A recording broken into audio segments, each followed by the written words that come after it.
Breton Technologies is pretty much a rapidly leading, growing clean energy solution provider here. It's remarkable how it's trying to change and revolutionise the industry.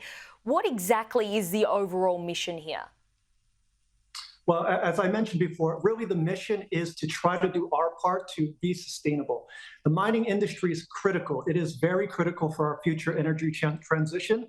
But what we're trying to do is find solutions that can be accretive to ways to still be able to mine, but reduce the carbon footprint and energy consumption. So for us, it's really leveraging big data, AI. We have over 112 different patents in technology, which is somewhat counterintuitive when you're thinking about heavy machinery, but we're really more of a tech company and a heavy machinery. So it's a very interesting time to be in the mining industry. Indeed. How exactly does the technology work? Well, it's really two parts. So there's few companies that focus on providing electric vehicles. What we try to do is focus on the entire ecosystem. So we call it our direct current photovoltaic energy system, which is a mouthful. But essentially, historically, mining operations, they're not connected to the grid, and they usually use diesel engines to generate power to power their electric vehicles.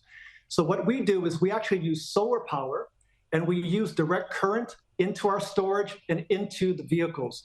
So number one, being that it's direct current to direct current, it's much more efficient than if you went to the grid or if you used a diesel motor. But also by not using diesel, you don't have the emissions. So it's really, truly a carbon neutral type of event.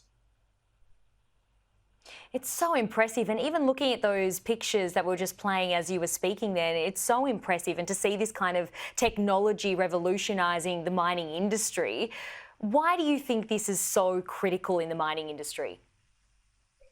Well, I think number one is that mining, everybody wants energy transition, but most people don't realize how much it's dependent upon certain types of metals and metals and minerals globally. So we do need the metals and mining industry, which is critical for many countries, even for the economy.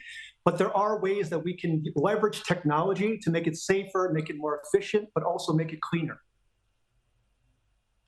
Yeah, a key word there, making it cleaner. I guess, what do you say to the skeptics? And there will always be skeptics. Obviously, the mining sector is heavily reliant on diesel. What do you say to that? Well, I probably run into skeptics probably once, two, three times a day.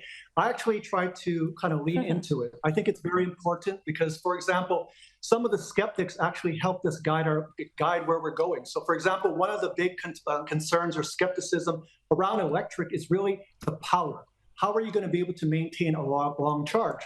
So we focused on our technology so we can provide 7 hours of sustainable electricity for 2-ton vehicles. So again, for skeptics, I think you're always going to have skeptics, but I think it's how you really approach it. And I find that everyone who's a skeptic, if you listen to them, they usually have good information that you can use to kind of help guide yourself. So I try to always bring people on side by kind of working with them. Incredible.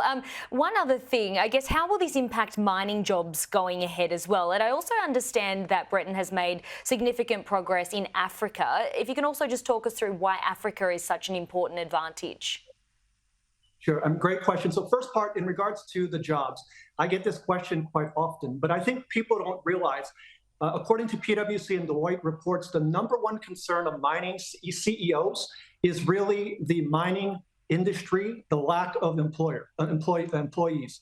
So within the next 10 years, over 50% of the mining industry are going to be retiring. And there's a significant cliff because a lot of the younger generation, the millennials, Gen Z, are not going into mining. So what I always tell people is that we're trying to leverage technology to make it safer, but also autonomous. And autonomous has benefits in regards to, number one, if you have a shortage in labor, this is also going to help that, but also it's going to help your efficiency overall. So I think it's important it's not really taking jobs away, it's really filling the gaps of where there's going to be gaps in the future, but also it's evolving roles. So it's not taking jobs, but it's just evolving it into different types of computer science, different skill sets. So it's not eliminating jobs, it's just really evolving into different jobs. In regards to Africa, a great question. What we try to do is there's significant, as you know, Australia, Africa are primarily where you have most of these metals and mining. But part of the issues around Africa sometimes is around the geopolitical, stability. What we try to do is really focus on leveraging our state-owned enterprise partnerships by going in. These are long-term 30-year contracts, so you have very strong annuitized revenue, and the margins are very strong. So for us, what we try to do is access these very high potential markets, but also by mitigating some of the geopolitical risk. Incredible. Lance, we do have to wrap things up, but quickly, if you can tell us, I guess, about the future for Breton. It obviously is a super exciting time for the company with the upcoming IPO.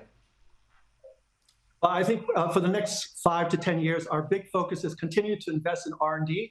We also want to walk the walk and not just talk about energy, transition. So we've committed publicly by 2028 that all of our manufacturing will be fully powered by solar.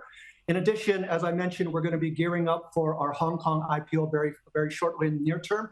And obviously, my focus is really going to be to help the international footprint to make sure that we can try to reach out to more of the mining operations globally. Incredible work that you're doing, and Breton Technology as well. Lance Kawaguchi, thanks for your time today. Great to be here, Holly. Thank you.